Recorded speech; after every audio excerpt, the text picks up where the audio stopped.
Chemical hair டைக்கு bye சொல்லிட்டு natural hair டைக்கு ஹை சொல்லுங்க. அமோனியா சல்ஃபேட் பிபிடி இல்லாமல் தயாரிக்கப்பட்ட ஜிகே நேச்சுரல்ஸோட நேச்சுரல் பிளாக் ஹேர் டை. மஞ்சு விரட்டு அப்படின்னா மஞ்சளை கழுத்தில் கட்டி அந்த மஞ்சளை அந்த மாடு கடிச்சிடக்கூடாது. கழுத்துக்குள்ள கட்டினா மாடு அதை திங்க முடியாது. அந்த மஞ்சளை அவிழ்க்கிற விழா அதுதான் மஞ்சள் விரட்டு. ஆனால் இன்றைக்கு அது மருவி இது பார்ப்பனிய சொல் குந்திக்கிச்சு ஜல்லிக்கட்டு அப்படின்ட்டு.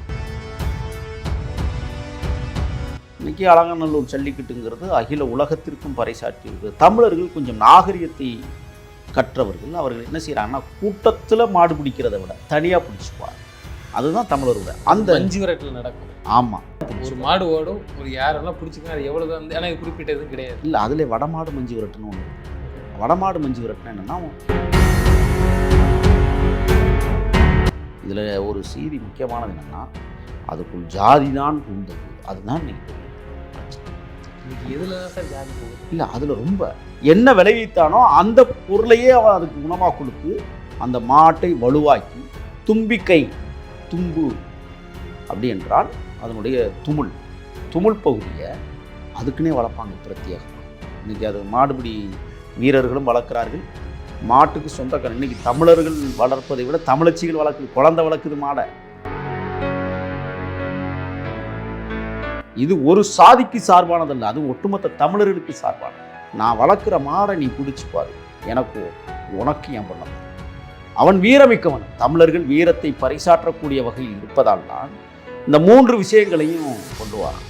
அந்த மாடு அன்னைக்கு அது ஒரு விழா கோலம், அதுக்கு ஒரு சந்தோஷம்.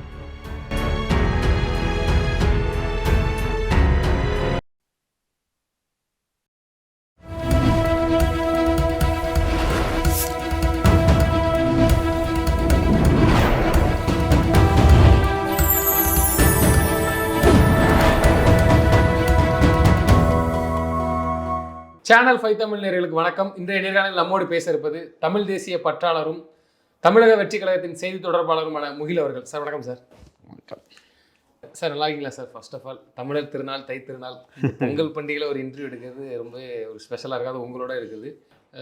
இந்த அலங்காநல்லூர் ஜல்லிக்கட்டு உலக புகழ்பெற்ற ஒரு ஃபேமஸ். அதுவும் குறிப்பாக தமிழ் மண்ணுக்கு மிகச்சிறந்த ஒரு எடுத்துக்காட்டும் ஒரு வரலாறு ரீதியான ஒரு கலாச்சாரம், அதை அப்படி சொல்லலாம். அதை எப்படி பார்க்குறீங்க? இப்போ நம்ம பேசிகிட்டு இருக்க நேரத்தில் நடந்துக்கிட்டு இருக்கு, நடைபெற்றுட்டு இருக்குது, கருத்தை சொல்லுங்கள். உலக தமிழர்கள் அனைவருக்கும் நெஞ்சார்ந்த தமிழர் புத்தாண்டு தை திருநாள் நல்வாழ்த்துக்கள். எப்போதுமே தை பிறந்தால் வழி பிறக்கும் என்று தமிழருடைய கோட்பாடுகள். தமிழர்கள் வணங்கிய முதல் கடவுள் சூரியன். ஆகையால் தான் அவருக்கு சங்கராந்தி பொங்கல் என்று சூரியனுக்கு படைக்கப்படுகிற பொங்கலை தமிழர்கள் கொண்டாடுவார்கள். அதுதான் வீட்டு பொங்கல். சில கிராமத்துகளில் நீங்கள் பார்த்தீங்கன்னு சொன்னால் மாலை அந்தி சாய்கிற நேரத்தில் பொங்க வைப்பாங்க. அதுவும் சூரியனுக்கு தான் படைக்கப்படுது. மாலை நேரத்தில் அவர்கள் பொங்கல் வைப்பதற்கான காரணம் என்னென்னா, எங்களை சுட்டரித்து கொல்லப்படாமல் நீ போய் மறைந்து விட்டாய், உனக்கு நன்றி செலுத்துகிறோம் என்கிற அடிப்படையில் சாயங்காலம் பொங்கலை வைப்பாங்க. காலை பொங்கலை இது எப்படி வைப்பாங்கன்னா, எங்களை எதுவும் செஞ்சிடாத, காப்பாற்று சூர்யா என்று சூரியனுக்கு காலையில் வழிபடக்கூடிய தமிழர்களும் இருக்கிறார்கள். கிராமப்புறங்களில் இன்றைக்கும் அது இருக்குது.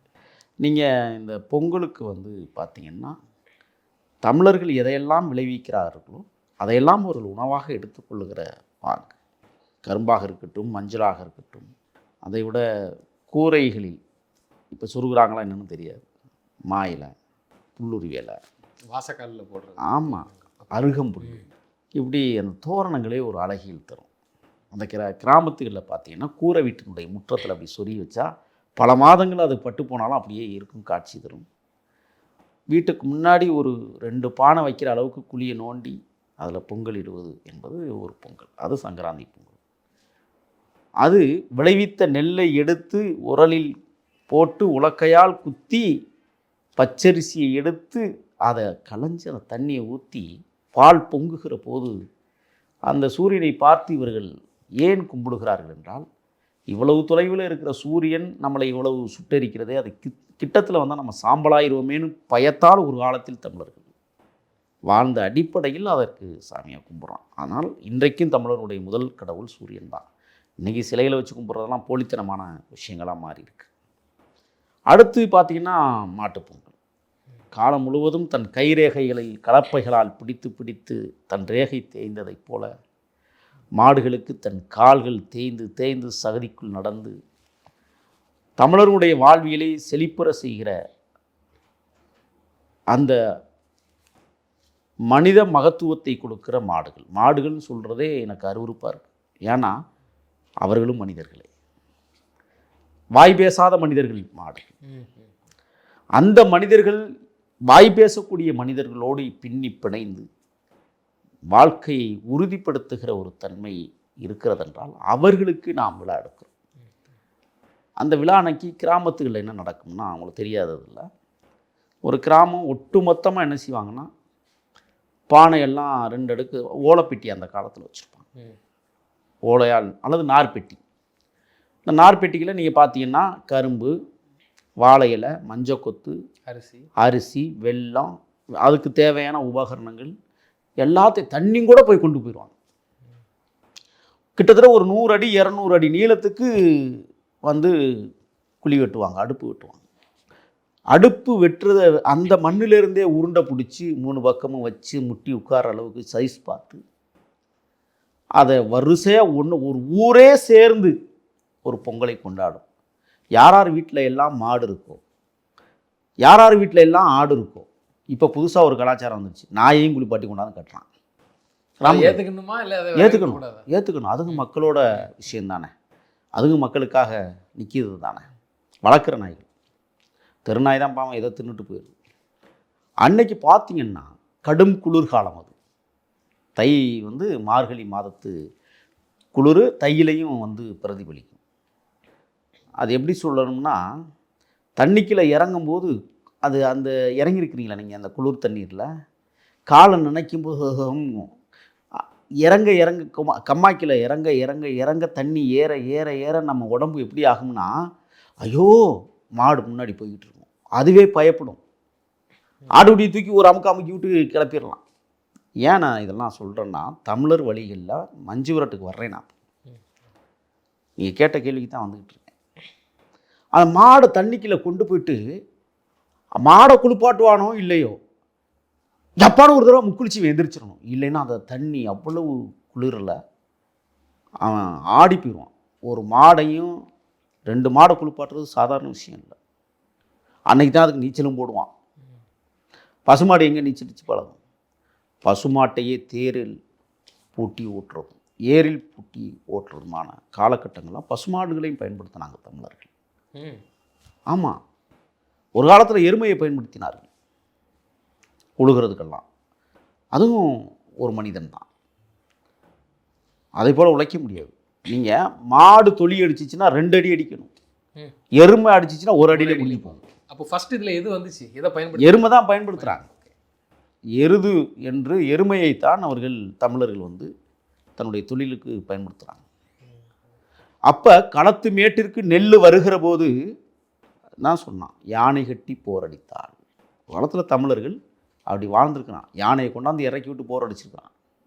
அப்போ எவ்வளோ பெரிய அதில் என்ன நடக்கும்னா, அது சுற்றி வருகிற போது வைக்கோலில் சாணம் வைக்கலில் விழுந்துடக்கூடாது.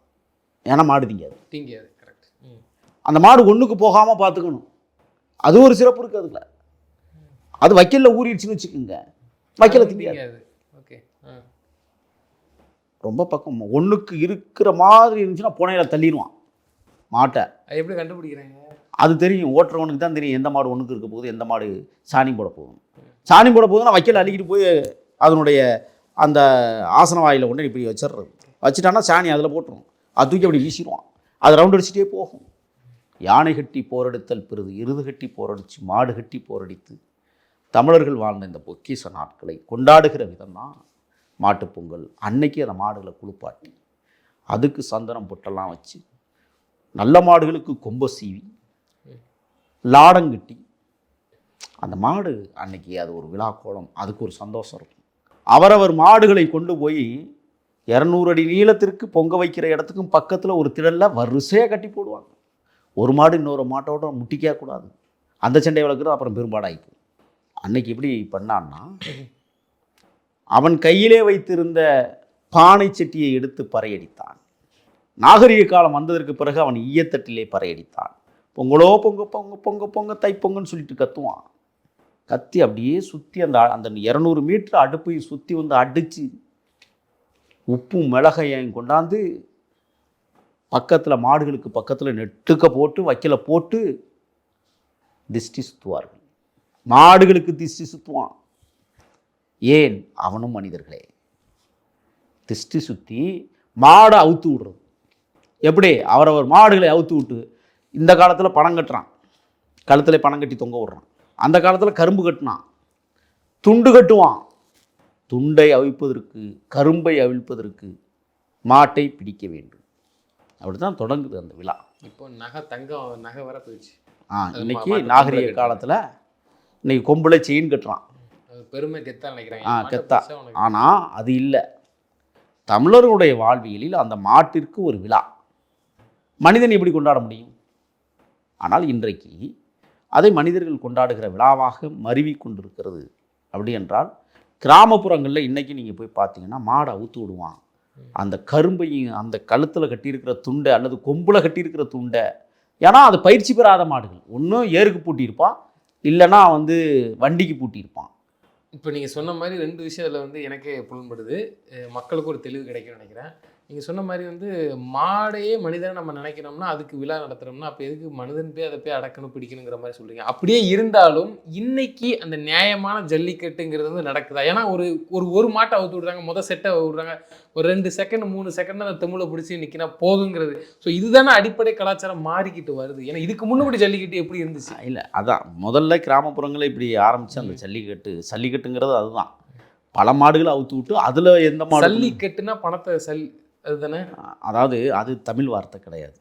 ஜல்லிக்கட்டுங்கிறது மஞ்சு விரட்டு தான் தமிழ் வார்த்தை. அதுக்கு அடுத்த அப்டேட்டா வந்தது அப்போ சல்லிக்கட்டு கட்டி விடு அப்படி கொண்டு போயிட்டாங்க. ஆனால் மஞ்சு விரட்டு அப்படின்னா மஞ்சளை கழுத்தில் கட்டி அந்த மஞ்சளை அந்த மாடு கடிச்சிடக்கூடாது. கழுத்துக்குள்ள கட்டினா மாடு அதை திங்க முடியாது. அந்த மஞ்சளை அவிழ்க்கிற விழா அதுதான் மஞ்சள் விரட்டு. ஆனால் இன்றைக்கு அது மருவி இது பார்ப்பனிய சொல் குந்திக்கிச்சு ஜல்லிக்கட்டு அப்படின்ட்டு. ஜல்லிப்பேலு விளையாடுற விளையாட்டுங்கிற மாதிரி கொண்டு போனான். இன்றைக்கு நீங்கள் குறிப்பிட்டதை போல் இன்றைக்கி அலங்காநல்லூர் ஜல்லிக்கட்டுங்கிறது அகில உலகத்திற்கும் பறைசாற்றி இருக்குது. தமிழர்கள் கொஞ்சம் நாகரிகத்தை கற்றவர்கள். அவர்கள் என்ன செய்கிறாங்கன்னா கூட்டத்தில் மாடு பிடிக்கிறத விட தனியாக பிடிச்சிக்குவார். அதுதான் தமிழரோட அந்த அஞ்சு விரட்டில் நடக்கும். ஆமாம், தனியாக பிடிச்சி ஒரு மாடு ஓடும், ஒரு யாரெல்லாம் பிடிச்சிக்கோங்க. அது எவ்வளோ தான் எனக்கு குறிப்பிட்ட எதுவும் கிடையாது. இல்லை, அதில் வடமாடு மஞ்சு விரட்டுன்னு ஒன்று இருக்குது. ஓகே, வடமாடு மஞ்சு விரட்டுனா என்னென்னா ஒரு திடல் ரவுண்ட் பண்ணிடுவாங்க. அந்த திடலுக்குள்ளே ஒரு பெரிய கம்பு பாறை அடிச்சு அதில் பெரிய கயிறு கட்டிடுவாங்க. ஒரு மாடு விளையாடும், அதை பிடிக்கணும். அது வடமாடு மஞ்சு விரட்டு. ஆனால் அவிழ்த்து விடுற மஞ்சு விரட்டு இருக்கு பாருங்க, அதுதான் இன்றைக்கி உலகத்தில் பிரசித்தி பெற்ற நம்ம அலங்காநல்லூரை சொல்லிக்கிட்டு இருக்கிறோம். இதில் ஒரு செய்தி முக்கியமானது என்னென்னா அதுக்குள் ஜாதி தான் புகுந்தது. அதுதான் இன்றைக்கி பெரிய பிரச்சனை. இன்றைக்கி எதில் தான் சார் ஜாதி போகுது? இல்லை, அதில் ரொம்ப நீங்கள் வர்ணனை ஏய் அவுத்துவிட அது அந்த அந்த அந்த அமௌண்ட்டு அப்படின்னு அவன் ஜாதி பேரை சொல்லி அவுத்து விடுகிற கலாச்சாரம். இல்லை, அது அவங்களா வாண்டடாக போய் கேட்குறது தானே. இது இந்த சமுதாயத்துக்கு பாத்தியப்பட்ட மாடு, முதல்ல நீங்கள் இப்படி தான் பேசணும். அப்படி இல்லை, இவங்களா பேச முடியும். அது எப்படின்னா கிராமப்புறங்களில் ஐயனார் கோயில் மாடுன்னு சொல்லுவோம். முதல் மாடு கோயில் மாடு இல்லை, இன்னைக்கு இருக்கு எல்லா ஊர்லேயுமே கோயில் இருக்கு. கோயிலுக்கு ஒரு மாடு வச்சிருக்காங்க. அந்த மாடு தான் இங்கே இனப்பெருக்கத்தை உருவாக்கும். அதுக்குன்னே வளர்க்கப்படுகிற மாடு. ஆனால் நீங்கள் இங்கே இருக்கிற இந்த மாடுகளுக்கும் இனப்பெருக்கம் தடை செய்யக்கூடாது, காயடிக்கக்கூடாதுன்னு சொல்லுவாங்க. எது மஞ்சு விரட்டு மாட்டுக்கும் காயடிக்கக்கூடாது தெரியுமா? அதுக்கு வீரம் வராது. ஆனால் அதுக்கு கொடுக்குற உணவு முறை பருத்தி கொட்டையிலிருந்து, கோதுமை தோலிலிருந்து, இன்னைக்கு ஹார்லிக்ஸ் கொடுக்குறானா அது வேற, பாதாம் பருப்புலேருந்து எல்லாம் போய்கிட்டு இருக்கு. அன்னைக்கு பருத்தி கொட்டையில் தான் மாடை பக்குவப்படுத்தி இருக்கிறார்கள். கொள்ளு நிறைய கொள்ளை மாட்டுக்கு செலுத்தும் போது கொழுப்பு இருக்காது, திடகாத்திரமாக இருக்கும் அப்படின்னு சொல்லி தமிழர்கள் என்ன விளைவித்தானோ அந்த பொருளையே அவன் அதுக்கு உணவாக கொடுத்து அந்த மாட்டை வலுவாக்கி தும்பிக்கை தும்பு அப்படி என்றால் அதனுடைய துமுள் பகுதியை அதுக்குன்னே வளர்ப்பாங்க பிரத்யேகமாக. இன்றைக்கி அது மாடுபிடி வீரர்களும் வளர்க்குறார்கள். மாட்டுக்கு சொந்தக்காரன் இன்றைக்கி தமிழர்கள் வளர்ப்பதை விட தமிழச்சிகள் வளர்க்குது, குழந்தை வளர்க்குது மாடை. அதான் தெற்கு சீமைன்னு சொல்கிறோம் நம்ம. இது ஒரு சாதிக்கு சார்பானதல்ல, அது ஒட்டுமொத்த தமிழர்களுக்கு சார்பானது. அந்த மாடு மஞ்சு விரட்டை அவன் எப்படி கொண்டாடுறான்னா, அந்த காலத்தில் துமுலை மடக்குகிறவனுக்கு மனைவி பொண்ணு. தெரியுமா உங்களுக்கு? தமிழர்கள் 3 நிலையை கேள்விப்பட்டிருக்கேன், நான் பார்த்தது கிடையாது. தமிழர்கள் 3 நிலையை பிரிக்கிறார்கள். ஒன்று, ஒரு மணலை குமிச்சு வச்சு 10 வயது பையனை அதில் சிறுநீரை கழிக்க வைத்து எவன் ஓட்ட போடுற அளவுக்கு ஒன்று கிடைக்கிறானோ அவனுக்கு பொண்ணு. புதுசாக இருக்குது சார், ஆமாம் கேள்விப்பட்டதில்லை. ஆமாம், எப்படி மண்ணை குமிச்சு வச்சுட்டு? ஆமாம், அந்த ஸ்பீடில் எவன் அடிக்கிறானோ அவனுக்கு பொண்ணு, அதை ஓட்ட போடணும். 2வது செய்தி, இளமைக்கல். உங்களுக்கு தெரியும், வாலிபக்கல்னு சொல்லுவோம், இளவட்டக்கல். அந்த இளவட்டக்கல்ல 100 கிலோ இருக்கும் ஒரு உருண்டை, 90 கிலோ இருக்குது, 80 கிலோ இருக்குது. அப்படி ஒரு ஊருக்கு போனீங்கன்னா, இப்போ எங்கள் செட்டிநாட்டு பகுதிக்கெலாம் வந்தீங்கன்னா ஒரு 10 கல் கிடக்கும் உருண்டையா. இப்போ எவனும் தூக்குறது இல்லை. ஆனால் கிடக்கும், ஊர் மிச்சத்தில் கிடக்கும், அதெல்லாம் நினைவாக கிடக்கு, அவ்வளோதான். இன்னைக்கு எவனுக்கு தூக்குறது சேட்டை இருக்குது எல்லாமே. ஒரு சில ஊர்களில் இன்னும் அது வந்து இருக்கு. விளையாட்டு. இப்போ இங்கே ஆளு சாட்டு, பப்தி சாட்டு, சென்னா மசாலான்னு சாப்பிட்டவனுக்கு எப்படி வரும்? சம்சா, சோளப்பொரி, போனாலும் உடையாது, முடிஞ்சு போச்சு, எல்லாத்தையும் முடிச்சுட்டானுங்க அவங்க. அந்த காலத்தில் 6 மாதத்துக்கு விளையக்கூடிய பொன்னி நெல் சாப்பிட்டான். இப்போ 60 நாளையில் விளையிற மற்ற நெல்லை சாப்பிட்டுக்கிட்டு இருக்கான். எல்லாம் பரிணாம வளர்ச்சி. இவனுக்கு சேட்டை இல்லாமல் போயிடுச்சு. 2வது, அந்த வாலிபக்கல்லை தூக்கி தோளில் நிறுத்தி பிறகு பின்பக்கமாக அவன் போடுகிற பக்குவம் அவனுக்கு பொண்ணு கொடுத்தான். 3வது தான், நான் வளர்க்குற மாடை நீ பிடிச்சி பாரு, எனக்கு உனக்கு என் பொண்ணை தர்றேன். அவன் வீரமிக்கவன். தமிழர்கள் வீரத்தை பறைசாற்றக்கூடிய வகையில் இருப்பதால் தான் இந்த 3 விஷயங்களையும் கொண்டு வரான். இது சாதாரண சாமானிய மக்களுக்கும் இந்த மாதிரி வச்சாங்களா, இல்ல ஒரு ராஜாக்கள் ஒரு கொஞ்சம் அந்த ஊர்ல கொஞ்சம் பெருசா இருக்கிற வசதி படைத்தவர்களுக்காண்டி மட்டும்தான் என் பொண்ணை? அந்த காலத்துல வந்து வீட்டுக்கு வீடு எப்படிதான் இருந்தது? பொருளாதாரத்தால் தீர்மானிக்கப்படுகிற புருஷர்கள் இல்லை. இல்ல அப்போ வீட்டுக்கு வீடு ஆமா, அடக்கம். நீ என்ன வேலை பார்க்க? 3 திட்டம் வச்சிருக்கான். ஒண்ணு கடிச்சு ஓட்ட போடு, 2வது வாலிபக்கல்ல தூக்கு, 3வது மாட்டை பிடி. 3ல உனக்கு என்ன பிடிக்கும் சார்? நான் 1க்கே அடிச்சிடுறேன் சார். அப்படி அந்த கேட்டகரி இருக்காங்க. இப்போ இந்த கேட்டகரியில எல்லாம் அந்த காலத்தில் தமிழர்கள் அதை பிரித்து வைத்து தான் பொண்ணு கொடுத்துருக்கான். இந்த காலத்தில் பொண்ணு கொடுக்கலாம் வேண்டாம், பொண்ணே எடுத்து. அதிகமாக எவன் குடிக்கிறானோ அவனை தேடி போகுது, அதிகமாக எவன் குடிக்கிறானோ அவனை தேடி போகுது. கடைசி தெருவுக்கு வருது. கடைசி தெருவுக்கு எல்லாமே வந்துடும் தெருவுக்கு. தமிழர்களுடைய வாழ்வியலை எப்படியெல்லாம் சிதைத்திருக்கிறார்கள். தமிழர்களையே சிதைத்து கொள்ளுகிற பக்குவம். இன்னைக்கு அதனுடைய நினைவை போற்றுகிற வகையில் தான் நாம் பாலமேடு ஜல்லிக்கட்டையும் அலங்காநல்லூர் ஜல்லிக்கட்டையும் நம்ம பேசுகிறோம். பட் அங்கே என்னென்னா, இன்றைக்கி எங்கள் கிராமங்களில் பார்த்தீங்கன்னா ஒரு 16 கல் ஊனியிருப்பான்.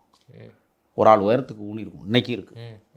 அந்த 16 கல் எதுக்கு ஊனி இருக்கிறான்னு சொன்னால், மடமாடு விடுறது, அதுக்குள்ளே மாடு விடுறதுக்கு அந்த கல் தான் தடுப்பு. அதை வச்சு சுற்றி வச்சு கட்டை கட்டிடுவான். என்ன கட்டை? இப்படி வரிசையாக கல்லை ஊனி வச்சுருப்பாங்களே? வரிசையாக இல்லை, குறுக்கு நெடுக்குமாக ஊனி வச்சுருப்பாங்க அந்த மாடு வந்து போகிறதுக்கு. இன்றைக்கும் நீங்கள் வந்து பார்த்தீங்கன்னா வயசாகி போன கற்கள்லாம் நிறைய இருக்குது எங்கள் ஊரில். அதுக்குள்ளே விட்டு அதை வந்து தட்டியெல்லாம் வச்சு கட்டி, தென்னந்தட்டியை வச்சு கட்டி, ஓலையை வச்சு கட்டி தான் முதல்ல பஞ்சு விரட்டை நடத்திருக்கான். இன்றைக்கி அட்டைகளை வச்சு நடத்துகிற பக்குவம் வந்துருச்சு, மாறிடுச்சு. இன்னும் சொல்ல போனால் இன்றைக்கி வெவ்வேறு வகையில் அறிவியல் முன்னேற்றத்தில் பயங்கர டிசைனாக கொண்டு வந்துட்டாங்க.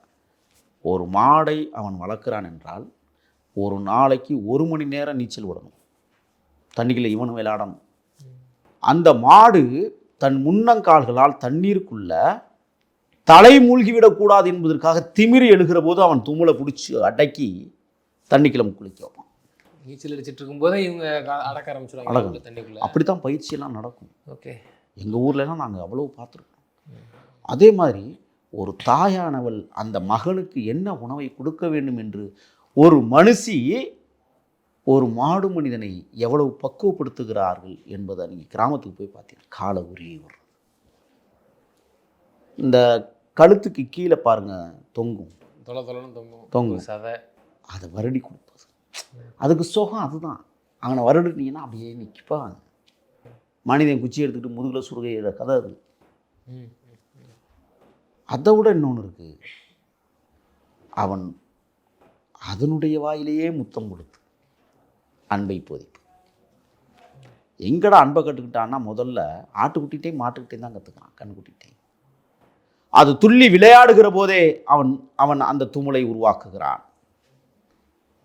சும்மா இல்லை, தமிழர்கள் காது வெட்டுவாங்க தெரியுமா? பார்த்துருக்கீங்களா? காது வெட்டுறது மாட்டுக்கு காது வெட்டணும். ஜல்லிக்கட்டு காளைக்கு தானா இல்லை எல்லா எல்லாம் பொதுவாகவே மாடுக்கு காது வெட்டுவாங்க. ஆனால் ஜல்லிக்கட்டு காளைக்கு அது பிரத்யேகமாக வெட்டணும். காதை எப்படி சைஸ் படுத்துறதுக்கா இல்லை Size. வெட்டணுங்கிறதுக்காண்டி வெட்டும்? சைஸ் படுத்துவாங்க. கொம்பு தான் நான் பார்த்துருக்கேன். நான் காது வெட்டுறங்கிறது புதுசா. காது வெட்டுதல் உண்டு. மாடுகளுக்கு காது வெட்டுதல் இருக்குது. இன்னமும் இருக்கான இருக்கு. கூம்பு வடிவத்தில் காது வந்துடக்கூடாது. விரிவு வளையத்துக்குள்ள தான் வரணும் அது காது. அது என்ன ரீசன்? அது மாடுடைய கூம்பு வடிவத்துக்குள்ள நீங்கள் வச்சுருந்தீங்கன்னா அந்த கொசு ஒன்று இருக்கும், மாட்டு கொசுன்னு சொல்லுவாங்க. அதுவே அது ஈஸியாக உட்காந்துக்கும், வெளியிலே வராது. அதை பிடிச்சி தலையை நசுக்கி கொள்ளணும். அதனால திறந்த வெளியாக இருந்தால் அந்த கொசு உள்ளே போய் காது இது பட்டு பட்டுன்னு அடிச்சுக்கிட்டே இருக்கும். அந்த கொசு இருந்துச்சுன்னா. ஓகே.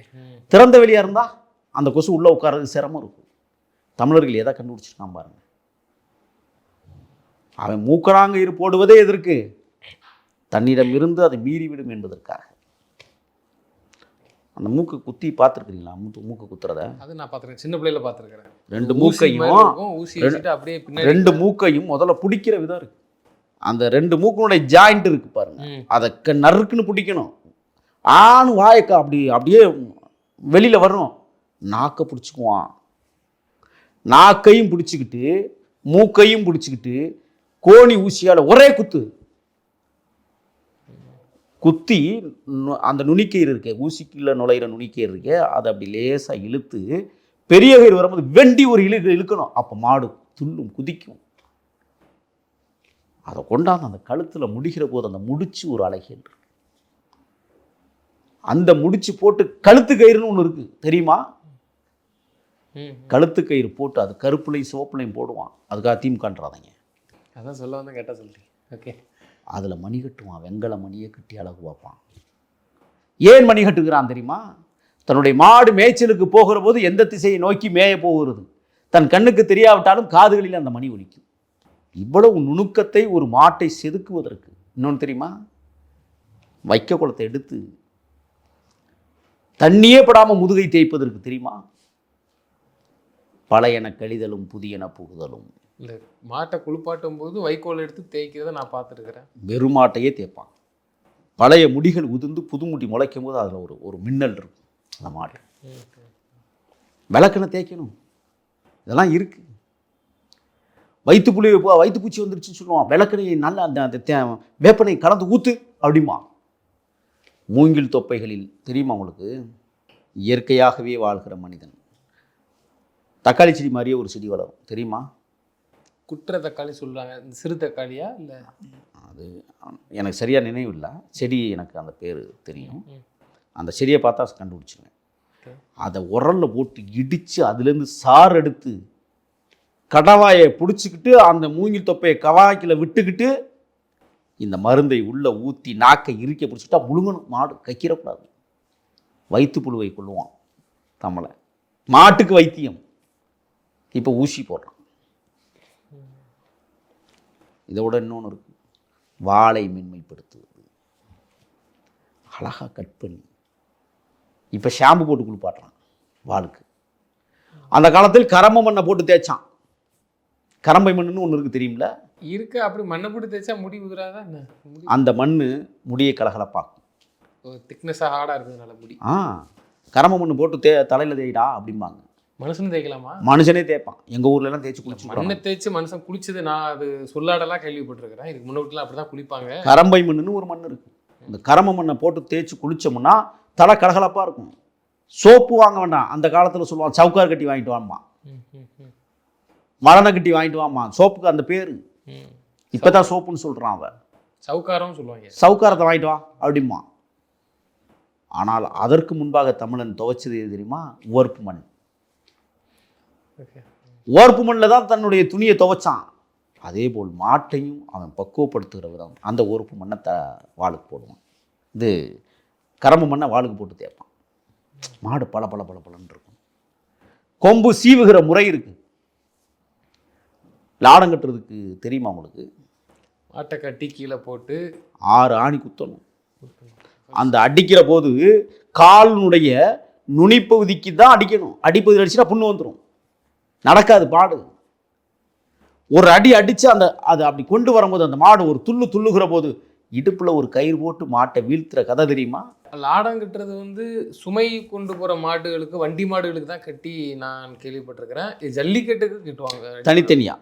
ஜல்லிக்கட்டுக்கு கட்ட மாட்டாங்க, லாடம் அடிக்க மாட்டாங்க. அடிக்க மாட்டாங்க. ஏன்னா ஆனால் அந்த பாதத்தை பக்குவப்படுத்துவார்கள். ம், ம். சுடுதண்ணி காய வச்சு அந்த பாதத்தை வந்து மாட்டை படுக்க போட்டு சுரண்டி எடுப்பாங்க. மண்ணில் நடக்கும்போதெல்லாம் அந்த மண் போய் உள்ளே உட்காந்துக்கும், இந்த சாணம் போய் ஒட்டிக்கிறது. எல்லாமே இருக்கும் அதில். அதெல்லாம் கழுவணும். நகத்துக்கு விளக்கெண்ணெய் போடணும்.